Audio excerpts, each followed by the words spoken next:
बहुत धन्य है आप लोग। मानस की एक चौपाई है, बिन पग चले सुने, बिन काना कर, बिन करे करम विद नाना, आनंद ही सकल रस होगी, बिन वाणी वक्ता बड़ जोगी। एक राम है घर घर लेता, एक राम है दशरथ बेटा, एक राम है जगत प्रचारा, एक राम है जग से न्यारा। जो जग से न्यारा है उसके कैमरे के नीचे हम लोग खड़े हैं, हम सबके सारे कर्मों को देख रहा है। हाँ, अगर पान बेचते तो चौरसिया जरूर रखें। एक शब्द के बारे में कहना चाहते हैं, सिर्फ एक शब्द है नमाज। वाह, सभी लोग जानते हैं, मुस्लिम कम्युनिटी के लोग नमाज पढ़ते हैं। ये निवेदन करना चाहता हूं कि ये शब्द नमाज भाषा कौन सी है, इंग्लिश है कि उर्दू है कि अरबी है कि क्या है, ये भाषा कौन सी है? ये अगर चौरसिया जी बता दें तो उनका अभिनंदन है। बहुत सुंदर। आज तो आपने लगता भिगो भिगो के देना तय कर लिया है। मौसम नहीं है भीगने वाला। ये लखनऊ है भैया। हाँ जी, अरे मुझे मालूम है उनको, मैं जानता हूँ, पांडे जी हैं वो जी, वो पांडे जी हैं, मुझे मालूम है। मैं पांडे तो मैं भी हूँ। ब्रह्म जो सो जाने ब्राह्मण, जिसको ब्रह्म का ज्ञान हो वही ब्राह्मण। ब्राह्मण को ऊपर से तो आपने कहा जहाँ पे आपने छोड़ी थी बात वो। हाँ, शब्द है नमाज। नमाज जी, एक शब्द है और ये प्योर संस्कृत का शब्द है। उर्दू में इबादत, हिंदी में पूजा अर्चना उपासना, इंग्लिश में प्रेयर और संस्कृत में नमाज। क्यों? इसको संधि विच्छेद कीजिए। नमः धन अज, नमः नमन करना, प्रणाम करना, दंडवत करना, सजदा करना, झुक जाना, समर्पण हो जाना, समर्पित कर देना, जय जयकार करना, चरणों में पड़ जाना, धाराशाही होना, नतमस्तक होना, सरेंडर हो जाना। उसको उस प्रभु के चरणों में कंप्यूटर को रख देना कि हे प्रभु, तू ही सबसे बड़ा है और तूने इस मनुष्य को बनाया है, इसका आविष्कारक तू ही है, तेरे चरणों में हम समर्पित हैं, इसलिए अजन्मा को नमन करना। और ये हुआ नमाज। एक मिनट, मेरे माथे पे थोड़ा। आपने कहा कि 18 पुराण, 14 रामायण, 4 वेद, 6 शास्त्र, 18 पुराण, 14 रामायण, 108 उपनिषद। जब बैनर लगते हैं दुर्गा जी के महोत्सव का, लिखते हैं श्री श्री श्री 108 दुर्गा महोत्सव। अब 108 के बारे में लोग नहीं जानते। 108 वो छोटे छोटे कोटेशन हैं जो जीवन यापन करने के लिए उस प्रभु ने भेजे हैं। वो 108 पूर्णांक भी है, लेकिन आपने कहा 18 पुराण के नाम आपको पता है और वेद भी पता है, सब पता है। ऊपर वाले की कृपा है, ये लोगों की सेवा की तो ये मिला है। ज्ञान तो किसी के बाप का है नहीं, जो ग्रहण करना चाहे ले ले। पांव बुजुर्गों के दावे हैं तो ये हुनर आया है। बेशक सही कहा आपने। मैंने सही कहा शायद। तो क्या 18 पुराण कौन कौन से? श्री विष्णु पुराण, शिव पुराण, पद्म पुराण, स्कंद पुराण, गरुड़ पुराण, वायु पुराण, सूर्य पुराण, अग्नि पुराण, ब्रह्म वैवर्त पुराण, लिंग पुराण, वामन पुराण, उत्तर भूषण पुराण, काकभूषण पुराण, हरिवंश पुराण, देवी भगवत पुराण, भाष्य पुराण, भविष्य पुराण, मत्स्य पुराण, कल्कि पुराण। विष्णु पुराण से कल्क पुराण तक आपने 18 पुराण के नाम, वेद भी। और आप मक्का हुआ है? हाँ, मक्का भी हुआ है 2 बार। और 3 ब्रह्मदुत्यो नास्ते, खिलविदम ब्रह्मा, ब्रह्मदुत्यो नास्ते ने ना नास्ते किंचन। पूरे ब्रह्मांड का मालिक एक ही परमेश्वर है, दूसरा कोई नहीं था, नहीं है, नहीं होगा, किंचन, किंचा भर भी नहीं, एकम एवं अद्वितीयम। वो प्रभु अकेला है, कोई दूसरा उसका भागीदार नहीं। तो जब आप रामचरितमानस पे आए तो फिर क्या अच्छा लगा? अब रामचरितमानस की 1-2 कड़ियां आपको सुनाएंगे उर्दू में। हाँ। ये लिखा है पंडित ब्रिज नारायण चकबस्त लखनवी ने। जी बिल्कुल, बड़ा नाम है। हाँ। नारायण चकबस्त लखनवी, वो लिखते हैं मर्यादा पुरुषोत्तम श्री रामचंद्र जी की जीवनी में कि रुखसत हुआ वो बाप से लेकर खुदा का नाम, रुखसत हुआ वो बाप से लेकर खुदा का नाम, और राहे वफा की मंजिलें अव्वल हुई तमाम। जब जाने लगे मर्यादा पुरुषोत्तम पिता के त्रिवचन को पूरा करने के लिए, तो पिता से जाके आज्ञा लेते हैं, पिताजी अब हम आपके आज्ञा का पालन करने जा रहे हैं, और माता को जो आपने, सौतेली माता को जो आपने वचन दिया उसको पूरा करने जा रहे हैं, आपका आखिरी दर्शन करने आए हैं। तो उस वक्त का दर्शन वो लिखते हैं कि रुखसत हुआ वो बाप से लेकर खुदा का नाम, और राहे वफा की मंजिलें अव्वल हुई तमाम।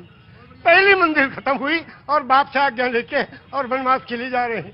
और जब माता जी के पास गए तो उनसे जब पूछना चाहा तो उसमें लिखते हैं कि माता कौशल्या जी सिर्फ देखती रही, और जब उससे पूछा, उनसे इजाजत ली, तो कहने लगी कि मैं खुश हूं, फूंक दे कोई इस तख्त ताज को, और तुम ही नहीं तो आग लगाऊंगी राज को। जब तुम ही नहीं तो आग लगाऊंगी राज को। क्या आज भी कोई बेटा इतनी बड़ी सल्तनत को ठोकर मारकर और पिता की आज्ञा का पालन करने के लिए तैयार है? ये वचन दिया है श्री रामचंद्र जी ने, ये वचन दिया है पूरी दुनिया को कि देखो अगर पिता कहे तो राज को भी ठोकर लगा दो। उस जमाने में ये था कि बड़ा बेटा वही उत्तराधिकारी होता था, सब छोड़ के चले गए। क्या आज भी कोई बेटा है? तो इस राम के जीवनी से ये सबक लेना चाहिए। आचार्य जी, आपने तो आचार्य, अब बिल्कुल, अब इसके आगे अब आप हमसे क्या कहवाएंगे? बस ऐसे सच में ये है कि दोनों आंखों से जलधार बह रही है। और शायद निषाद राज ने भगवान के जब चरण पखारे होंगे तो शायद यही रहा होगा दृश्य। निषाद राज ने यही पूछा, हाँ। जब गए हाँ। जो उत्तराधिकारी हुए थे, हाँ। और तलाश करते गए, निषाद राज ने पूछा, प्रभु आप कहाँ? हाँ। कहने के अपने भाई को ढूंढने। भरत जी, भरत जी ने कहा, हाँ। तो कहने भाई को ढूंढने के लिए पूरी फौज लेके आए हो? हाँ। अब फौज लेके आओ तो इसके माने तो आप उनका बिल्कुल खात्मा ही करने आए हो? कहा नहीं, अपने भाई को लेने आए हैं। अगर वो नहीं गए तो हम उनके चरणों में जो चीज है खाऊं, उसी को ले जाके रखेंगे सिंहासन में, फिर राज करेंगे। क्योंकि रामचरितमानस की कौन सा पंक्ति आपको सबसे मन को भाती है? सबसे ज्यादा तो यही भाती है कि बिन पग चले सुने बिन काना, कर बिन करे कर्म बिन नाना, आनंद ही सकल रस भोगी, बिन मारी वक्ता बड़ जोगी। एक राम है घर घर लेटा, एक राम है दशरथ बेटा, और एक राम है जगत प्रचारा, एक राम है जग से न्यारा। और उस राम को कब याद करते हैं? उस राम को याद करते हैं जब अर्थी उठाई जाती है। क्या कहते हैं? राम सत्य है। क्या मतलब? मर्यादा पुरुषोत्तम श्री रामचंद्र की जो पूजा अर्चना उपासना करते थे, जिस राम की वही राम सत्य है। राम सत्य है, राम नाम सत्य है, हरि का नाम सत्य है, और सत्य बोलो मुक्ति है। वो कौन सी सच्चाई है जिसमें मुक्ति और कल्याण छुपा है? उसको जो जान ले उसका जीवन सफल है। ये जीवन प्रभु ने दिया है, जीवन दिया है सुंदर बनाने के लिए। ये जीवन इसलिए नहीं दिया कि व्यर्थ कर ले। दिल्ली की तरफ बारे में सुनाएंगे हम दो शेर आपकी शान में। बताना चीज में क्या इतना लोगों को सेवा दे रहे हैं आप, और इतनी तगोदो और मेहनत कोशिश कर रहे हैं। सिला तो असल को प्रभु देगा परमेश्वर, इंसान कुछ नहीं दे सकता। इंसान तो तालियां पीट के वाह वाह कर देगा बस। हम दो शेर आपको सुनाते हैं आपकी शान में, और सुनिए आप जी। अभी इस तरफ न निगाह कर मैं गजल की पलकें संवार लूं, अभी इस तरफ न निगाह कर मैं गजल की पलकें संवार लूं। मेरा लफ्ज हो आईना, तुझे आईने में उतार लूं। क्या बात है, क्या बात है।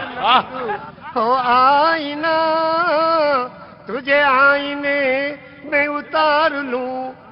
मैं तमाम दिन का थका हुआ, क्या बात है, तमाम शब का जगा हुआ, जरा ठहर जा इसी मोड़ पर, तेरे साथ शाम गुजार लूं। क्या बात है चाचा। ये 72 साल की आवाज है, अब 18 साल में कैसा रहा होगा चाचा के साथ। ये लखनऊ का अंदाज है हुजूर, ये लखनऊ का अंदाज है जिसमें चुहल भी है, संजीदगी भी है, इल्म भी है, और इसके साथ साथ बहुत कुछ सीखने के लिए सबक भी है। जी। अब हमारे इस जगह जो ये पॉलिटिकल लीडर्स हैं, जो हड्डी डाल दो तो खूब लड़ते हैं, और अगर कहीं खीरा ककड़ी और कोई चीज डाल दो तो नहीं लड़ेंगे, हड्डी पे लड़ेंगे सब। उनके बारे में भी दो शेर सुनो। बहुत बहुत इरशाद। ये अदा भी ऐसा की वाह क्या निराली है, ये अदा भी ऐसा की वाह क्या निराली है। एक जाम छलका है और एक जाम खाली है। मालदार होता जा रहा है और गरीब होता जा रहा है। हमारे देश के चलाने वाले लोग। और दूसरा भी शेर सुन लीजिए इसके साथ। जख्म पत्ता पत्ता है और दर्द डाली डाली है। हर तबका परेशान, हर आदमी परेशान, हर घर में परेशानी। जख्म पत्ता पत्ता है और दर्द डाली डाली है। ए मेरे चमन आखिर कौन तेरा माली है। सब परेशान है, मगर कोई इस परेशानी की जिम्मेदारी लेने को तैयार नहीं। बहुत